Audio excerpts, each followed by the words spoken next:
Et yo tout le monde, c'est Cyclisme 3D, j'espère que vous allez bien. Moi ça va nickel, aujourd'hui on se retrouve pour une toute nouvelle vidéo sur la chaîne YouTube et comme vous l'avez vu au titre de la nature, aujourd'hui on se retrouve pour la deuxième étape la plus longue du Tour de France après les 211 km dans le jeu mais 209 dans la réalité de l'étape 2 entre le Planck et Boulogne-sur-Mer. Pour l'étape 6 entre Bayeux et Viré-Normandie avec 3500 mètres de dénivelé positif, les coureurs vont explorer toutes les rugosités de la Suisse normande. Dans le final, c'est la côte de Vaudry qui sera en vedette avant la bagarre attendue sur les 700 mètres à 10% de pente précédant la ligne d'arrivée. Aujourd'hui, je pense qu'on va essayer d'aller dans l'échappée honnêtement avec nos coureurs, pourquoi pas avec un Charman ou un Pascal Ouéou, Pascal Encourne, voire Valentin Paré-Peintre pour essayer d'aller chercher quelques points. Parce que c'est vrai que Valentin Paré-Peintre, il est loin en général aujourd'hui au final, quand on regarde. Et forcément, ça va compter pour nous s'il peut aller chercher des points.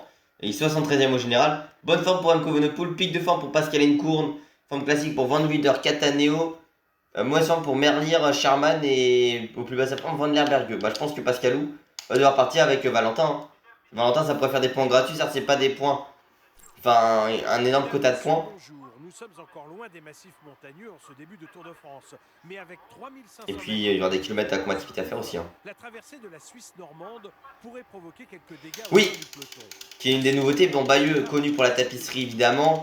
On n'est pas très loin de la norme des plages du débarquement, donc évidemment là où a eu lieu l'opération Overlord, la plus grosse opération amphibie de l'histoire, le 6 juin 1944. On n'est pas très loin de Ouistreham notamment, mais également des plages de Sword, Gold, Juno Beach, et puis évidemment Omaha et Utah Beach.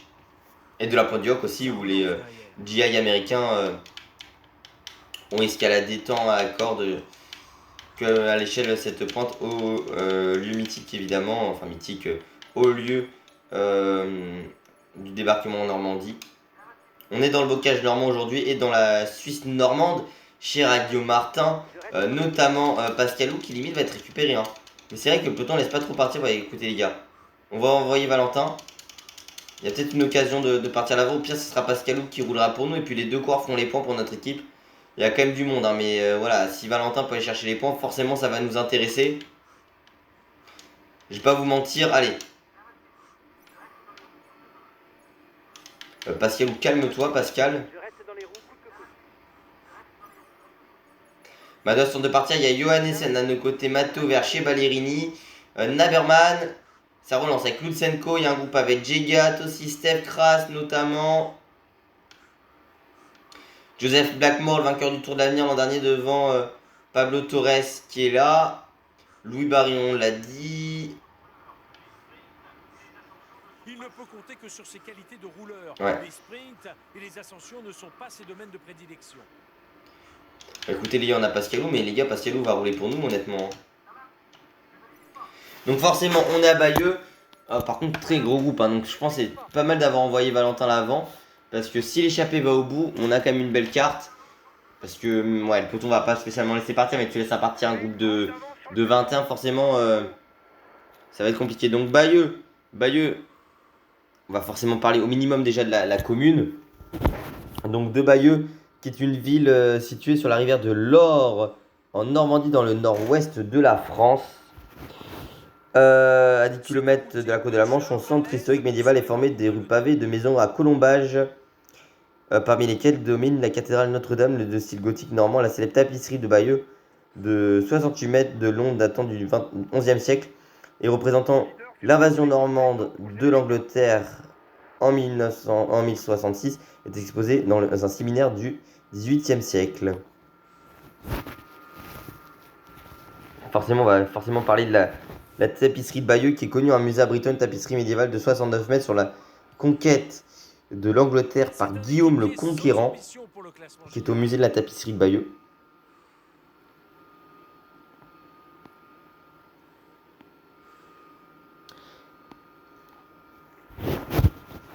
Donc voilà, par contre, on a presque 3 minutes d'avance. C'est Pascalou qui roule, hein, mais les gars, Pascalou, il va limite se sacrifier pour nous. Bah, au moins, pour Pascalou, en soi, ça lui fait quand même des kilomètres pour la combativité. Hein. C'est déjà ça. Après, je suis pas sûr que ce soit ce qu'il cherche le plus, honnêtement. C'est vrai qu'il a un maillot à poids à défendre, mais bon.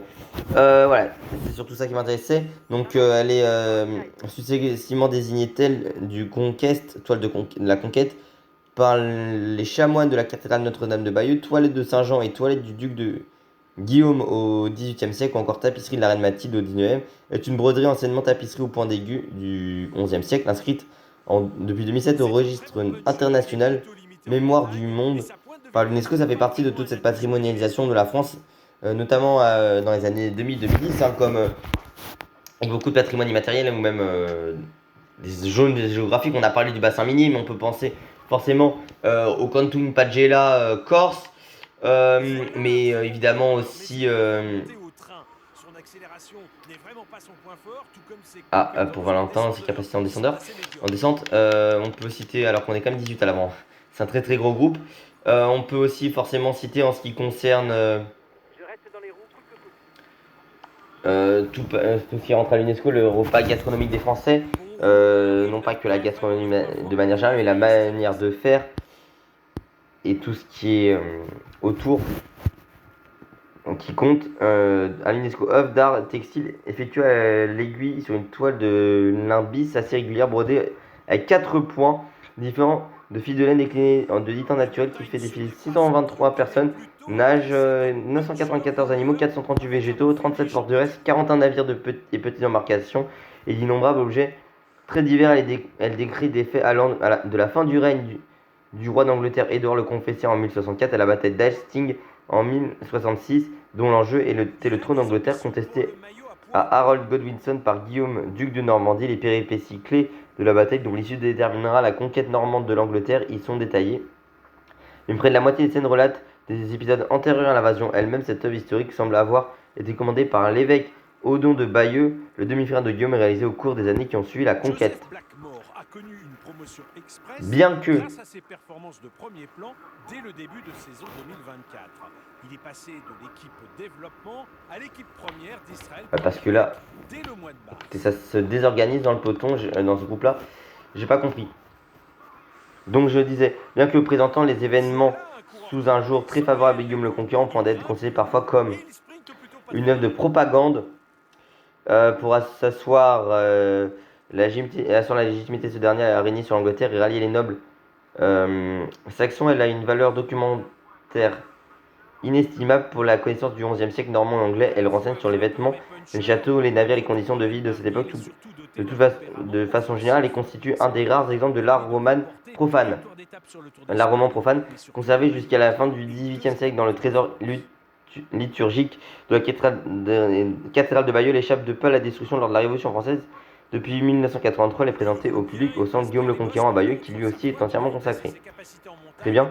Et je vais juste faire une dernière recherche, quand même un minimum, parce que forcément je parle de la tapisserie, mais c'était en quelle année le Canton Pagella à l'UNESCO?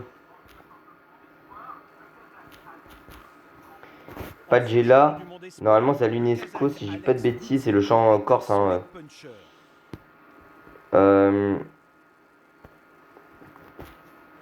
Je dirais 2011 ou 2012. 2009.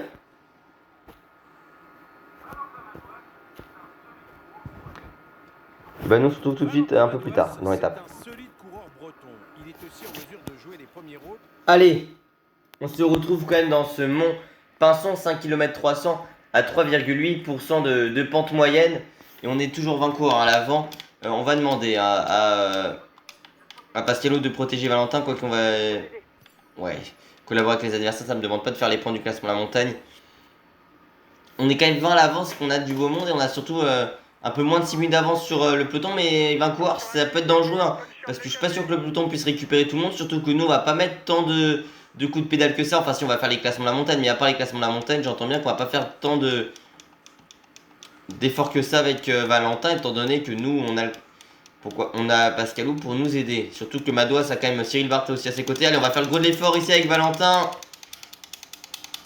Pour essayer de remonter, c'est même Pascalou qui va nous faire les points. Et au final, il n'y aura aucun Soudal Quickstep qui apprend des points aujourd'hui. On a lancé de trop tôt avec Valentin. Ouais. C'était pas idéal. C'est Lutsenko qui prend les points, honnêtement. Ouais, quand on regarde, il y a Touzé qui est là, mais on a Blackmore qui peut compter sur Lutsenko, Verchi qui peut compter sur Steph Kras. Et sur Jordan Jegat en plus, donc autant vous dire que la totale ils sont pas mal. De tirer son épingle du jeu, aussi bien sur le plat que dans les bosses ou les cols. Mais en cas d'arrivée à deux, Ouais, mieux vaut ne on pas va juste quand même vite fait parler de la Suisse normande parce qu'on est dans la Suisse normande. Et c'est vrai que j'ai toujours un peu de mal à comprendre. Donc, qu'est-ce que la Suisse normande qui est une région culturelle de Normandie à cheval sur le Calvados et l'Orne. va tenter d'aider son leader au maximum. Donc voilà. Vestiges du massif armoricain, autrefois plus haute montagne d'Europe, ces paysages ont été naturellement façonnés par l'eau et la géologie. Ces reliefs accidentés détonnent avec le reste de la Normandie qui l'ont valu le comparaison avec la Suisse. Et le plus beau village de cette région, bon, il y a Clécy notamment et Épanay. Donc voilà, au minimum quoi, même, on parle un peu de la Suisse normande. Chirac Guillaume Martin qui est au départ de ce Tour de France. Et on va juste parler vite fait quand même de la cathédrale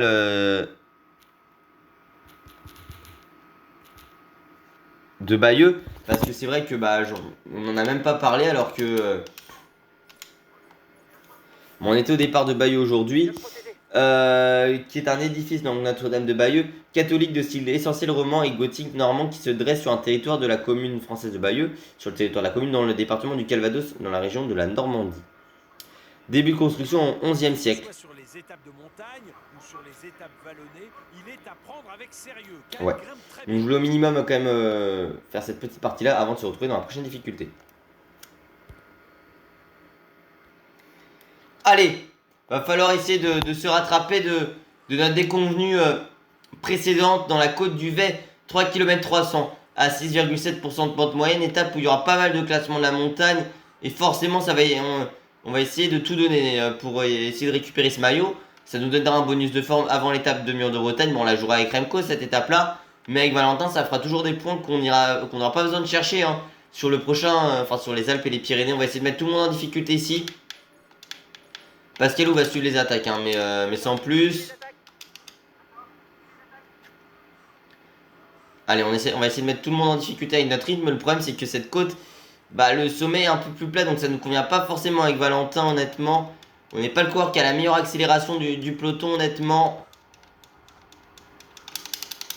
Allez, même si ça remonte un petit peu sur le final et que tout le monde a été un peu en difficulté tout à l'heure. Allez, Valentin, faut tout donner face à Matteo Verchi. On va essayer de résister au cours de la totale. Et on prend quand même un point, ce qui nous en fait 5 au classement de la montagne. Et ça relance derrière avec Blackmore, qui a été suivi par Pascalou. Allez, on va se retrouver tout de suite un peu plus tard dans le final de cette étape. En tout cas, au prochain grimpeur. C'est vrai que c'est pas forcément pour nous les côtes les plus raides, entre guillemets, et les plus difficiles. La côte de la bâtonnerie, c'est 4 km 200 à 4,2% de pente moyenne. Donc honnêtement, c'est vrai que c'est pas la côte la plus dure. Et c'est pas là où nos capacités avec Valentin peuvent le plus exceller. Alors c'est vrai qu'on envoie Pascalou et on n'envoie pas Valentin. Ça pourrait faire quand même des kilomètres à la combativité pour Valentin, tout comme Pascal. Encontre qui seront des objectifs directs pour nos coureurs. C'est vrai qu'Encontre a fait pas mal de kilomètres depuis le début de ce tour. Faut faire attention à la barre de fatigue. Après, il y a eu un chrono qui a forcément remonté toute la barre. Mais la semaine est longue, la première semaine de ce tour. C'est 10 jours quand même.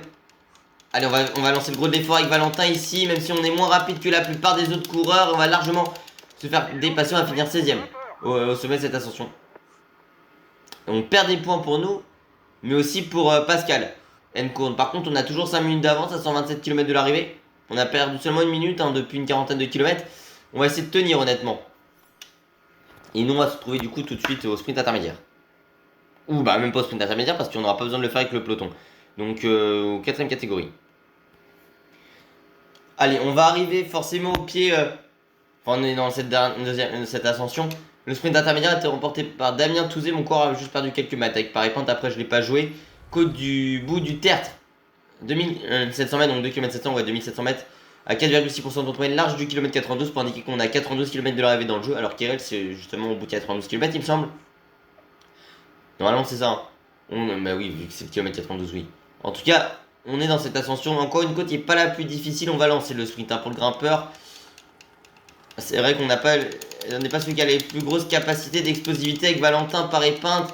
Les derniers mètres vont peut-être un peu remonter, ça va être à notre faveur peut-être avec Valentin. Allez, c'est Lucenko qui va nous battre. Et même on va se faire dépasser par beaucoup de corps, on va même à peine finir 15ème. Ouais, on est dans les toutes dernières positions. Il Il y a Tobias allant du NSN devant et derrière il y a Anders allant du NSN. On va en bénéficier hein, pour prendre notre jet bleu ici avec Valentin. Après c'est vrai qu'on a Pascalou pour rouler mais on a quand même aussi les 3 total. Il y avait quand même 2 UnoX minimum. Il y a les coureurs Israël aussi qui sont là. Bon, tout le monde a pris son jeu derrière. Van der Berge il est quand même un peu en difficulté hein, je vais pas vous mentir.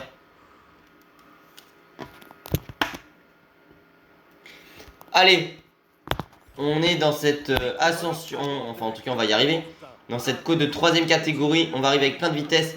Et par contre la côte du Mortain, côte de Mortain pardon, 1 km 700 à 10,2% de pointe moyenne, c'est très clairement le type d'exercice qui convient à Valentin Paris-Pinte. On va devoir mettre en difficulté tous nos compagnons d'échappée, on a moins de 3 minutes d'avance.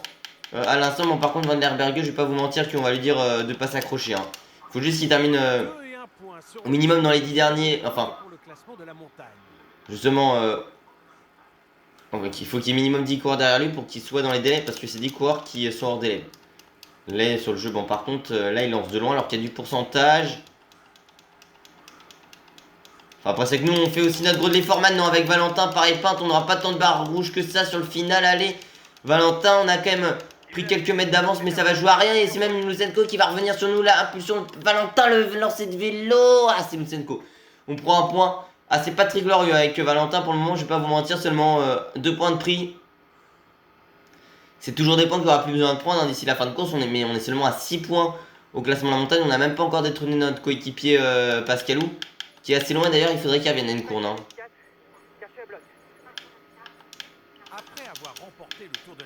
Allez Pascalou, faut qu'il roule, Merlier est en difficulté, mais Merlier on va lui dire de se relever également. Allez le bleu pour Sherman et Cataneo.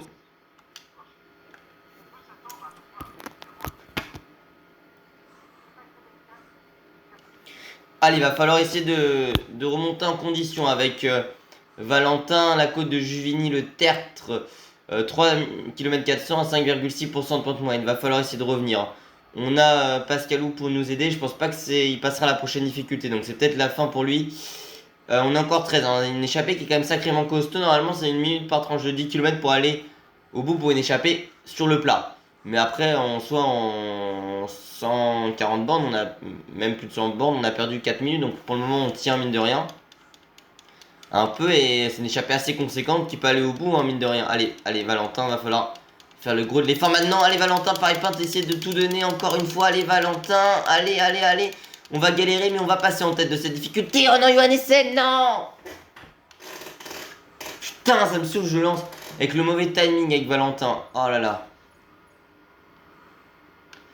Ah, c'est pas l'étape qui nous aura le mieux convenu. Avec Valentin, on est quand même à combien de temps? En général, on a 8 minutes. Hein. Et dire qu'il y a 2 étapes, on pouvait encore jouer le maillot jaune. Hein. Ok, tranquille. Bon, Enco, on est lâché. Hein. Enco, on y va finir tranquille l'étape. Honnêtement, il reste encore 4 coureurs. Notre équipe dans le peloton, mais 4 aux côtés de. Enfin, 3 aux côtés de Remco Evenepoel. Un minimum, ici d'aller. Et bah, les gars, comme prévu, l'échappée va aller au bout. Et oui, parce qu'on a 7,32 d'avance. Oui, on a littéralement récupéré 4 minutes. Je le simulais, on a récupéré 4 minutes. Bah écoutez, on va passer au privé. Le peloton de seulement 85 coureurs, il va manquer un peu de coéquipiers pour quelques coureurs, notamment Van der Poel qui est quand même distancé avec Philipsen de ce groupe. Et puis oui, bah il y a encore des. Est-ce qu'il y a encore des équipes avec plusieurs coureurs? Oui, la Total Energy notamment. Et puis l'Ignesun s'est écarté il n'y a pas si longtemps que ça, donc au final, ça fait en plus un coureur. Pour Johannessen qui était coéquipier, donc enfin un coéquipier de Tobias Johannessen. Écoutez, nous on va prendre la route de Mados, on n'a pas tant de bleu que ça, hein, je vais pas vous mentir, l'échappée forcément nous fait mal aux jambes. Mais il y a Valentin, il y a Warren Barguil. Pour cette échappée, on est encore 10. À pouvoir aller au bout, c'est vrai qu'on n'a pas mis tant de coups de pédale que ça, enfin, on a mis des coups de pédale dans le dernier kilomètre de chaque ascension pour faire le sprint, au classement de la montagne, ce que tout le monde a fait au final. Nous, avec pas tant de réussite que ça, seulement 2 points de prix. Mais il y en a qui ont dû rouler. Au final, il y en a beaucoup qui avaient 2 coureurs, voire 3 même. Nous, on n'était que 2, entre guillemets, par rapport à certaines équipes. Après, honnêtement, c'était un peu prévisible. Quand on voit l'écart où c'est vite monté à plus de 6 minutes à 140 bandes de l'arrivée, mais surtout qu'il y avait plusieurs équipes avec 2 ou 3 coureurs, justement, qui étaient représentés à l'avant, une multitude d'équipes et surtout 20 coureurs, c'était sûr que le peloton n'allait pas récupérer tout le monde. Pogacar va perdre son maillot en plus. Parce qu'on a.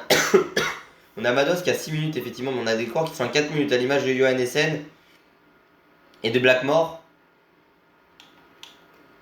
Nous on n'aura pas le maillot avec Valentin pareil peintre. Mais il va se replacer. Au général Valentin et ça va être intéressant. Intéressant aussi la lutte pour le final, mais limite on va pouvoir même jouer avec Remco Evenepoel. Et avec Valentin, il faudra surveiller les écarts hein, quand même dans le final de cette étape. Pour le moment on gère de toute façon, hein, on va pas se mentir. Pascalou qui va finir tranquillement lui.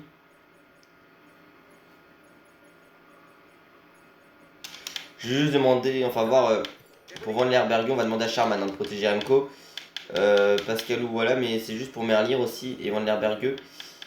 Qui est assez loin Van Lerbergue, donc on va quand même lui demander de minimum de rouler à 100. Parce qu'il est quand même assez loin, il est dans les 8 derniers de l'étape.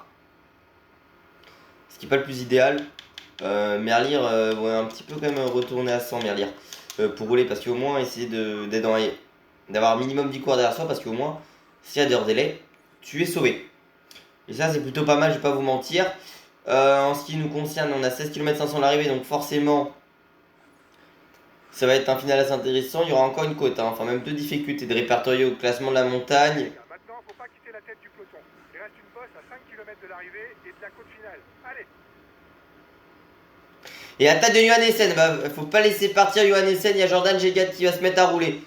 C'est Gégat qui va faire l'effort, mais il peut pas spécialement voir Warren Barguil qui va rouler, le français, le breton même, qui se met à rouler. Double vainqueur d'étape sur le Tour, sur la Vuelta. Maillot à poids du Tour de France, 2 fois 10ème, champion de France dans sa carrière, super combatif du Tour aussi. Vainqueur d'une étape sur Tirreno en 2022 et en 2021, c'était le Tour du Limousin qu'il avait remporté pour Wawa. On va prendre la route du Johan Essen. Steph Kras a été distancé notamment hein, avec à sa compagnie Xandro Meurice et Louis Barré. On est dans Viré-Normandie. On n'est plus que 7 à l'avant, mais il reste 12 bornes encore. Hein. Et Mados s'est bien vu d'attaquer sur cette montée avec Valentin. Et le peloton qui fait que de perdre du temps pour le moment. On est 3 à s'être isolé. Après, je pense que ça va jouer pas mal à la fraîcheur, honnêtement, dans le final. On est quand même au bout de 6 jours de course. Donc forcément, il y a de la fatigue pour la plupart des coureurs du peloton, indéniablement. On va donner le gel bleu par contre à Van Wilder et à Remco Evenepoel qui, eux, vivent leur best life, honnêtement. Parce que ça n'a pas fait course dans le peloton. On a compris qu'on n'allait pas revenir. Par contre, l'oreillette m'a empêché de récupérer un tout petit peu. Hein. 10 km pour Valentin Paré-Peintre. Alexei Lutsenko et Valentin Madouas. Bon, ils sont quand même à 5 secondes derrière, il faudra toujours s'en méfier, mais ce que je veux dire, c'est que c'est un duel à 6 qui se lance pour le moment. 5 km de l'avant-dernière ascension de la journée.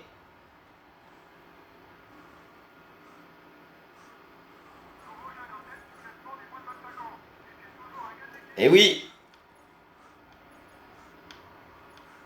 On est en tête du classement des jeunes avec Valentin. Étonnant parce que je pensais que Blackmore le joue encore, mais peut-être que non. Ah bah non, Blackmore il le joue. Mais non, Blackmore il est pas à l'avant. Oh je suis con, je pensais que Blackmore était à l'avant. Mais du coup non. Par contre nous Barblon, en termes de Barblon, on va pas pouvoir tenir tant de temps que ça. Et ça relance avec le Johan Essen. On a pu suivre jusqu'ici, ça va être un peu compliqué. Après honnêtement, voilà, Barguil, ça commence à être difficile pour lui. Valentin Madouas qui va anticiper la prochaine ascension. Wawa qui va faire l'effort pour revenir. Madouas, Steph Kras qui est présent également aussi. Lutsenko, Johan Essen.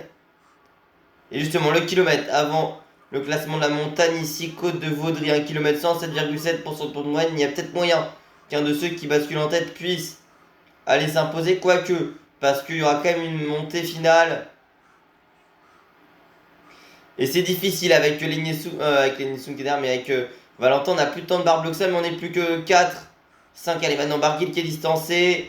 C'est Lutsenko qui va faire l'effort pour passer en tête, mais nous on pourra pas honnêtement. On pourra pas y aller avec Valentin, on va même limite être en défaillance au sommet. Avec Valentin, Lutsenko qui a fait l'effort et on n'est plus que 3 à pouvoir tenir Madouas distancé. C'est Steph Kras, Valentin Paré-Peintre avec Johan Essen à la poursuite de Alexei Lutsenko.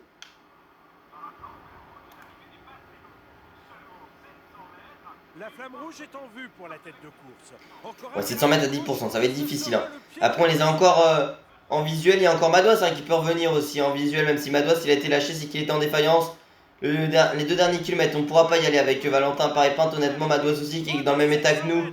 Barguil qui a craqué, malheureusement, il n'y aura pas de deuxième victoire française sur cette étape. En tout cas, après celle de Valentin Paré-Pinte lors de la première, lors de la deuxième étape. Il y aura un accessite à aller chercher pour Valentin.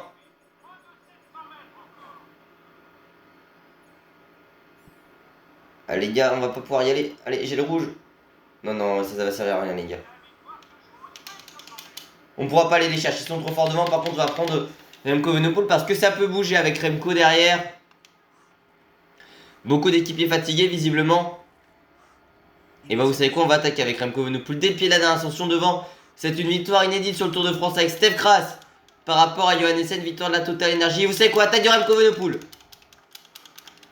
L'attaque du Belge Remco Evenepoel qui est parti dans cette ascension. Allez, le Belge qui est parti, qui a fait un petit trou. Remco Evenepoel par rapport au peloton. On est même très bien parti. Peut-être, le maillot jaune, ça va être trop chaud pour Remco Evenepoel. Mais on a fait quand même une petite distance. Allez, Remco. Ouais, seulement une dizaine de secondes. Hein. C'est pas idéal pour le moment. J'ai pris le gel hein, pour récupérer du rouge éventuellement. Même si ça va être un tout petit peu compliqué. On va essayer de faire un écart avec Remco Evenepoel. Toutes les secondes peuvent être importantes d'ici la fin de la course. Ils vont être obligés de faire un effort pour revenir sur nous. Allez, 10 secondes d'avance. Sur le maillot jaune pour Remco Evenepoel, on a besoin de se racheter. Mais non!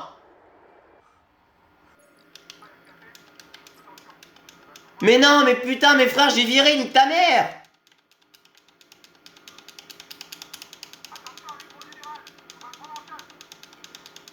Non, c'est une blague. Non, non, c'est une blague, j'en ai rien à foutre. C'est une blague, j'en ai rien à foutre. Allez, on se retrouve dans le final de cette étape. Les gars, j'ai relancé. Un petit peu parce que ça m'a énervé honnêtement avec Remco Evenepoel alors que j'ai viré mon coureur. C'est pris la barrière et il est tombé. Bah oui. T'appuies sur le joystick, enfin tu fais tourner le joystick, le mec il se pète la gueule. Au bout d'un moment ça m'a saoulé. Par contre du coup je suis obligé de relancer les 10 derniers kilomètres. Et je peux vous dire que c'est un peu chiant.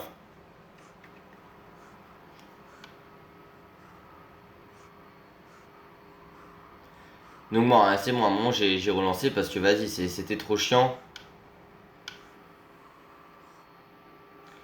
On va essayer de voir du coup si on peut quand même jouer la victoire avec Valentin Paré-Pinte.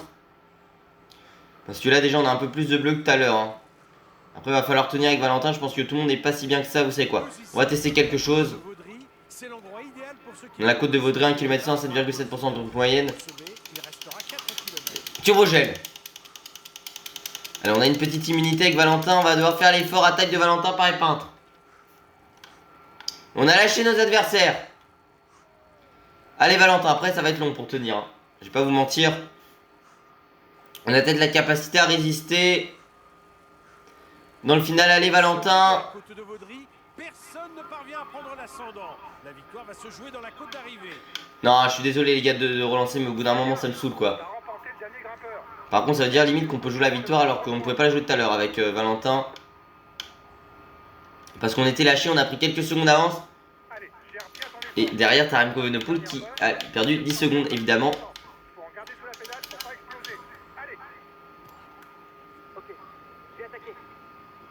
Allez les gars, j'ai mis un coup de frein parce que mon corps il est en train de parler à l'oreillette, c'est bon.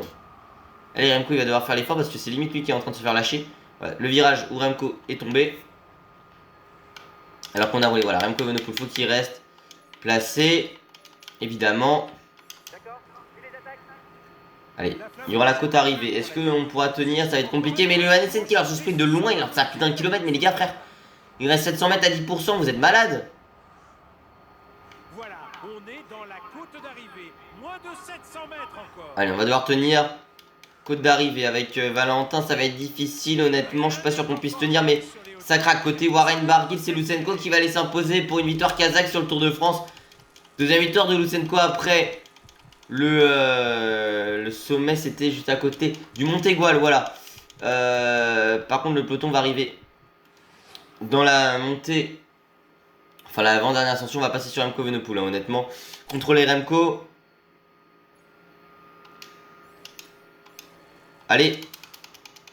On va essayer de voir hein, si ça peut, cette montée peut pas faire des dégâts à la côte de Vaudry. 1 km 107,7% de moyenne. Tout est à refaire pour Remco qui va réattaquer comme ce qu'on avait fait tout à l'heure. Sauf que cette fois-ci, j'espère qu'on ne va pas tomber dans la... se prendre dans le virage tout simplement. Et non, ils sont revenus sur nous, derrière nos adversaires. Avec Hirschi qui amène le peloton Lipovic. On a récupéré un petit peu de rouge là, histoire de pour le final. Maintenant je vais beaucoup... pardon. Maintenant je vais beaucoup plus freiner dans les virages alors qu'il n'y a pas besoin quoi. Allez, Adam Yates. Voilà le fameux virage où Remco est tombé tout à l'heure. Vous l'avez vu. Les gars, au bout d'un moment j'ai ragé, c'est bon. Allez, on est un peu moins bien placé que Pogacar au final. J'ai pas pu prendre le turbogène. Par contre, il lance le sprint dès maintenant alors que c'est 700 mètres à 10% quand même. Ils se rendent peut-être pas compte de la difficulté de la montée finale. On s'est baladé de partout avec Remco Evenepoel. Allez, il va falloir lancer pour nous notre sprint. Si on peut grappiller 1 ou 2 secondes par rapport à Pogacar, on va pas s'en priver. Allez, Remco. On va finir au port du top 10. On va finir premier du peloton aujourd'hui avec le champion olympique. Bon, écoute, c'était peut-être pas le final voulu. Vous avez eu 2 finales pour le prix d'un. Écoutez.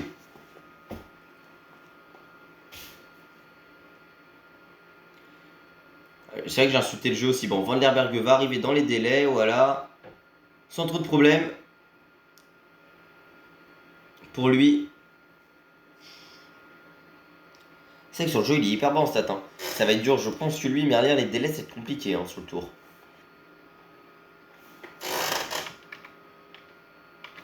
Allez. On va aller voir les podiums protocolaires, mais honnêtement, il a été très fort, Lutsenko. Victoire de la Israël Première Tech aujourd'hui. C'était Hugo Hull. J'allais dire Hugo Hull la dernière fois, Simon Clark, mais non, c'est Michael Woods au Puy-de-Dôme qui s'était imposé. Victoire de Lutsenko aujourd'hui. Le jaune pour Alexei Lutsenko qui le prend, bah oui, parce qu'il y avait l'avance. Le chapeau, il avait 4 minutes de retard sur Pogacar au départ de l'étape qui prend le jaune. Le vert est pour Jasper Philipsen. Le maillot blanc pour rouge pour Lutsenko. On perd tous les classements. Mais le blanc pour Remco Evenepoel, on le garde. Mais on a tenté le maillot à points. On a pris que 2 points avec Valentin. 3 pardon. Lutsenko qui remporte cette étape en 86 minutes et 58 secondes avec 10 secondes de bonification pour lui. Du côté du classement général, en 21h13 minutes et 45 secondes, c'est Alexei Lutsenko, le Kazakh de la Israël Première Tech. Avec Remco, on est descendu, hein, mais on reste toujours au contact. Bah écoutez les gars, on a 40 secondes de retard sur Pogacar. Non, une vingtaine, pardon. On va devoir être offensif, notamment sur le mur de Bretagne des devants. Valentin Parepente au final qui est revenu à un peu plus d'une minute de Tadej. Du côté du classement du meilleur grimpeur, 8 points pour Lutsenko, après on est en embuscade avec 3 de nos cours derrière. Du côté du classement par points, 117 points pour Jasper Philipsen. Du côté du classement des jeunes, Remco Evenepoel, le belge de la Soudal Quick-Step en 21h17 minutes et 48 secondes est en tête de ce classement.